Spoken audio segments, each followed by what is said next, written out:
to jump right in and make perfect every time bread dough that will thrill your family and make you feel accomplished. Now I actually have about 10 favorite bread recipes, but this particular recipe I teach is a perfect starting place because it's super easy and uncomplicated and uses very few and common ingredients. And it turns out great every single time.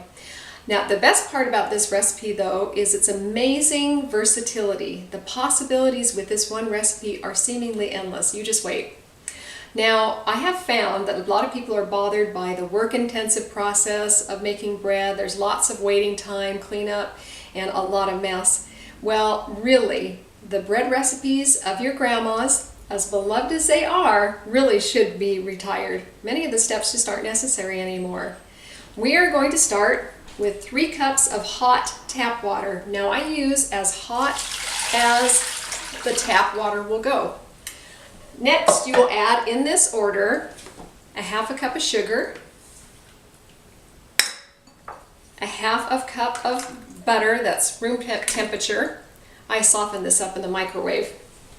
2.5 teaspoons of salt and 2 tablespoons of yeast. Always remember to store your yeast in the freezer to make it last a really long time. And then you mix it a couple of times and you let it rest for 10 minutes. Set your timer.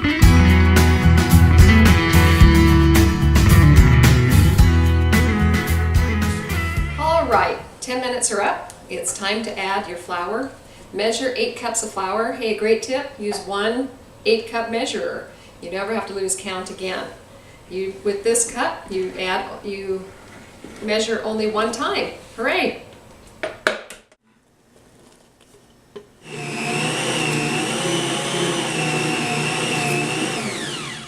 And you have just made bread dough.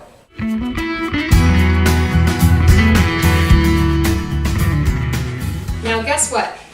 All the ingredients can be substituted. You can replace the butter with canola oil or olive oil, or you can use vegetable shortening. This happens to be butter flavored vegetable shortening, and that works really well. You can replace the sugar with honey, which is especially good when you're using 100% whole wheat bread. You can use brown sugar, or you can use grade B maple syrup for fun results. You can also half the sugar if you would like to 1/4 cup, or you can double the sugar to a cup if you're making, say, sweet rolls. You can experiment with a liquid. You can use hot microwaved milk if you want to make melt-in-your-mouth rolls. You can also use soy milk. You can substitute the salt for any of the gourmet salts that are out there, or if you want the best garlic bread, you can substitute the salt for garlic salt. Now the flour, you can use, of course, all-purpose white, or you can use 100% whole wheat, or any combination of the two. If you use white flour, make sure you get unbleached flour. Who needs bleach in their food? You can also replace up to 2 cups of the flour combination with oatmeal for a very hearty bread. There's lots that you can do with this recipe, and it's very versatile to be able to use what you have on hand. Now for the fun part. There's lots of things you can add to the dough. Next up, mix-ins.